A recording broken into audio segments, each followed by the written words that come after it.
Everybody's been bitching and moaning as of late. When it comes to cars, it's usually three things. Number one, the crook down the street, he wants to charge me over sticker. Number two, those computer geeks that put the crap into cars, they're screwing us. And number three, which I have a hard time believing, there's a boat somewhere adrift in the Atlantic that's on fire. If any of those apply or other things get you pissed off, have I got a deal for you. Especially if you want one of them newfangled Porsches that you plug into a wall. I can get you a discount. Might look a little funny, but I can get you one of those cars. Only catch, the hood doesn't say Porsche.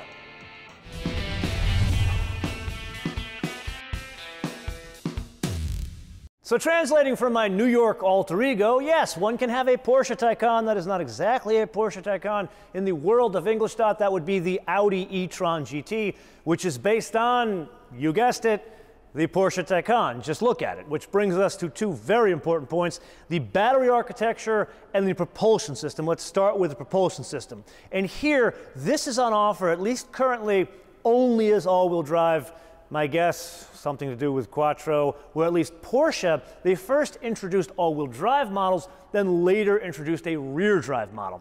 That brings us to output figures. 350 kilowatts, which translates to 464 pound-feet of torque. Now, like the Porsche, there is an overboost function, which is 390 kilowatts, or 522 horsepower, or 472 pound-feet of torque. Now, before we press on to battery architecture, this, like the Porsche, is on offer in different flavors, just not as many flavors. There's this, kind of like the vanilla, and then there's the GT-RS, which adds about 100 more horsepower. Then we get to the battery.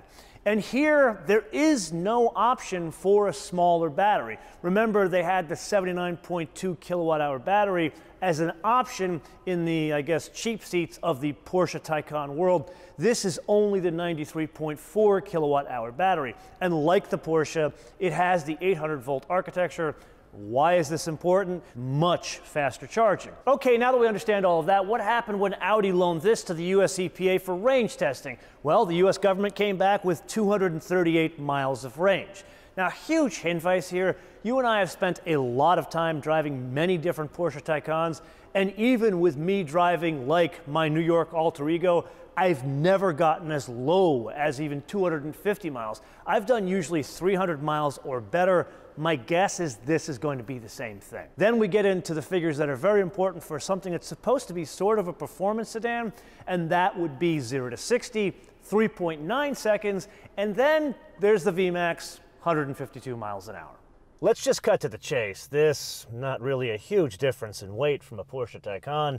So that would mean 5,060 pounds, or depending on how you express your weights and measures, 2,295 kilograms with that dynamic mode.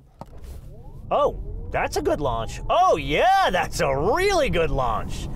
Oh, I have to admit something. I really spent a lot of time with acceleration on the transit up here from the hangar, and I wasn't particularly excited with the acceleration, the way this thing delivers power in and around traffic of Los Angeles, but man, oh man, when you just drop the hammer on this thing on a road like this, it's a completely different personality. I don't know if it's a function of Audi fooling with the inverter of this thing, or just the setup, or the way the control unit is, but at the end of the day, it still has the same setup. Most importantly, the transmission. So it's single speed up front, and it's a 2-speed transmission in the rear, and that's why I believe we're getting that acceleration in kind of like a launch mode on roads like this. And with that, let's turn our attention to what really sets this platform apart, and that is it's an EV that has well-sorted driving dynamics. So let's do a bit of a review of how they arrive at that.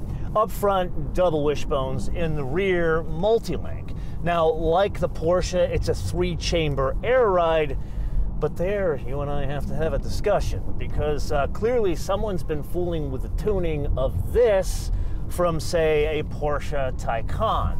So if you were to get behind the wheel of a Porsche Taycan Turbo, which I would argue is the closest to this if you were to match them on a spec-by-spec basis, To me, the Porsche Taycan Turbo, it feels sharper than this. This in turn feels a bit sloppy when compared to the Taycan Turbo, and I believe that is by design. Especially when you're driving it around town, not driving it aggressively, it feels more compliant. It feels like a more luxurious vehicle than a Taycan. And remember, the size of this vehicle, it's a little bit shorter than that of like the wheelbase of an E-Class or a 5 Series. Okay, so let's dive off a bit deeper in there. Why does it feel different in terms of driving dynamics, even though the setup is very similar? Well, there you notice in certain silos of driving dynamics. Like there's good control over all planes of motion, but you really can't argue with the size and weight in the vehicle. The thing that you notice the most is the steering. There, I would go so far as to saying it is a huge letdown. Whatever Audi did to tune the steering here, it's not as sharp in the sport mode, which they call dynamic here. This probably is all about the tuning, and I think this is a situation where one would need to drive the two back to back to understand how different the steering is. In comfort mode, I would go so far as saying the steering is downright terrible. There is no feedback, it is not direct, and it's just not good feel. In dynamic, it cleans up a little bit better to the point where we can kind of do this, but I still feel like, wow, the steering is kind of working against me. So this is where I'd give some demerits to the Audi over the Porsche. Then there are the brakes, and here we talked about the power, very similar to that of the Taycan Turbo in that lineup. The brakes are similar to the 4S here. So that means it's 14.2-inch diameter rotors in the front and 14.1 in the back. Yes, those are the steel rotors. Carbon ceramics are only on offer in the RS. This is not the RS. And that is where we get to another bit of a letdown here. God, man, this thing, it's a big, heavy car. The brakes, it's under-braked here. This is a 5,000-pound car. I don't think this is a situation where, whether it be Audi or Porsche, they should be fitting these things with 14-inch diameter rotors. This thing really needs 16-inch diameter rotors, and probably maybe take a page out of the book of BMW M Performance brakes. They do the best in terms of steel rotors with very good performing brakes in heavy vehicles where one does not need to spend 9-10 grand on carbon ceramics. Yes, it is indeed that time again to play your favorite game of mine, the options game, with today's contestant, a very special Audi that has been created with the folks von Stuttgart. This, the 2022 Audi e-tron GT, for a base price of $99,900. Now, a couple of very important points. The most bargain basement rear-wheel drive Porsche Taycan is $80,000. Put another way, this Audi is way more expensive than that. But as we've learned, looking at some of the different bits, like the output and the brakes, these don't exactly map directly to the equipment levels and output of the Porsches. This, if we look just at output, they map this one to the Turbo and the RS to the Turbo S. But then the brakes, those map to the 4S. So the 4S base price is $103,800. But that's with the smaller battery. The one with this battery, that one is $109,370. But then if we look at the Turbo that maps to this output, that's $150,000. That's where my New York alter ego was talking about discounts. Then we press on to the color. Here, I gotta say, it's pretty stunning. Tactile green is $595, which is a bargain in the Porsche world. Sadly, the interior, black. Would really love a different choice than black, or maybe pick up some of the exterior color on the interior to bring out some of the details of that color. Then we move on to the Prestige package. This is the adaptive cruise control, the LED headlights, the Bang & Olufsen stereo, the heated rear seats, and most importantly, the head-up display for $7,200. Then the performance package. First stop here is the 20-inch 5 double-spoke wheels. I don't like these wheels on this car. And I'd go so far as to saying that whether it's the Audi or the Porsche, they need the 21-inch wheels to make the design look good. Then part of this package is the Torque Vectoring Plus incredibly important on these cars. Then the carbon inlays on the dash. And then another very important chassis control option would be the rear wheel steering. This brings along the Power Steering Plus, which we've gotten to know in the Porsche world. That boosts the power steering assist in low speed maneuvers like parking lots. All of that is $6,000. Then we get to the full leather interior. That's Napa leather on the dash, the door panels. Very nice touch here, but that brings about the heated steering wheel as well as the vented seats for $4,000. Then the only other item you and I would need to pay for is the destination and handling von Heilbronn, Deutschland for $1,045, which would bring us to a total retail price of $118,740. Now you and I need to focus on the elephant in the room, and that would be the aesthetics, both inside and out. And here, this is really the differentiation between the two vehicles. I like the design of this thing. I like the angularity of it. I like the very Audi-esque muscular bits. I like the width with the front. I'm not mad at the grille. I love the rear end of the vehicle. With that out of the way, allow me to geek out a bit on design. This or the Porsche, it's all about the color that is chosen more so than other cars. I firmly believe the Taycan is a better looking vehicle. It's a better design, especially up front, but only in the right color. Sadly, most of them you see on the roads as well as at dealers, if you can find one at a dealer, they're silver, black, gray, and white. All terrible colors for that stunning design. If one sees it in like Mamba green or like a burgundy or that red like we had in the Taycan Cross Turismo, the design is stunning and so much better than this. However, this one also needs color. Like I've seen these things in black and it's washed out because there's too much black in the details of the Audi design. I would argue one needs a better color interior than black. And speaking of the interior, this, I would argue, the Audi is probably the one that gets the nod. I like the angularity of it. I like that they're not trying to go out of their way to make it a crazy UX and do something totally different and have it only be running on screens. Case in point, the HVAC system. They don't bury all the functionality into a screen. And if you remember, in the Porsche Taycan, they go so far as to burying the functionality of moving the vents. Why on God's green earth would you do something so damn stupid? This, I just want to move the vent like this and this. It's a manual thing, please. Let's make things very simple. Then there's toggle switches. Let's say for the sake of discussion, I want to switch off something that I'm currently using and I use it frequently. That would be the heated seats. I don't need to take my eye off the road and go to a screen like it has in most cars nowadays. There's a button dedicated to the heated seat and I can switch it off.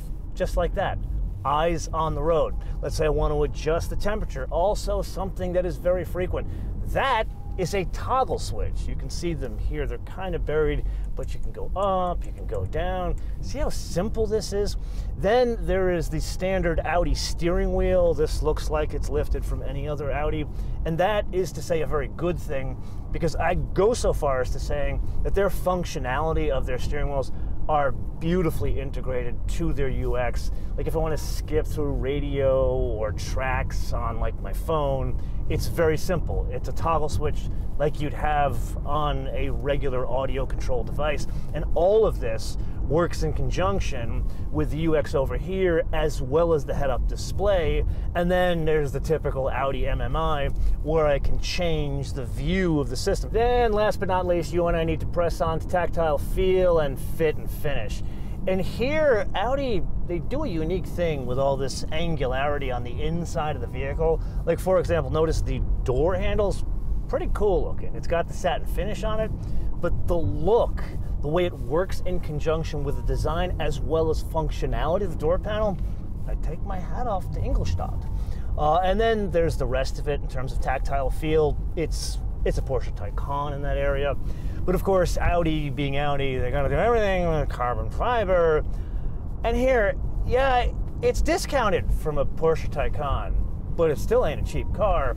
So if I'm gonna do a cool color like this, can we at least have like a hint of that exterior color on the interior in the thread of the carbon fiber to make it feel special? Because at the end of the day, it's a special design, whether you like Audis or not. So why don't we make the interior even that much more special? Feed a duck. So full disclosure, as I went into this experiment, I didn't fully expect this much of a delta in driving dynamics between this and the Taycan. Yeah, there's a personality difference in terms of aesthetics, but in terms of driving dynamics, that is more of a personal preference. I don't think one is better or one is worse. For me, the Porsche is better. I would do the Porsche over this because it's a bit sharper, especially in that steering, which brings us to the wish list. And here, on its face, I really don't have anything. But I do have something for this platform. And this is a humongous ask and something not completely in the purview of the Volkswagen Audi group, but can we figure out a way to make the batteries lighter? I know this is something everybody needs to work on, but a vehicle, or really a platform like this, would benefit so much from less weight, low and center in the car. That's kind of what's holding these vehicles back to being what an M5 or an E63S is. And that would really just fine-tune an incredible platform. And this is the point of the episode where I turn this around to you guys to opine in the comments below or via our social media, MotoManTV all in word, MotoManTV all in word, Facebook, Twitter, and Instagram. And with that, I do want to close this episode on somewhat of a serious note. You may have noticed that we are getting this episode to you very late. That is not something we wanted to do, and frankly, it's not something we should be doing. Sadly, we didn't have any control in this situation. Unfortunately, Audi is once again getting to the point of giving us very untimely access. Why is that important? Well, for us to make money on these episodes, we need to shoot the car very close to or before the release of the car. If a car is old by the time we get it, we can't shoot it because at the end of the day, we're going to lose money on the product. This was a very unusual case. Frankly, I didn't really want to get the car. We got it because we had to evaluate it for World Car of the Year testing. And I drove it, I'm like, you know what? It's pretty good. I wanted to share it with you guys, even though we are most likely going to lose money on this episode. Why am I sharing this with you?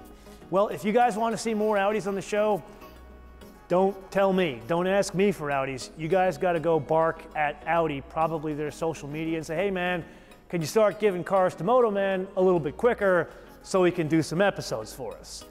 That's just the truth and the reality of the matter. Until I see you in the next episode, bis später.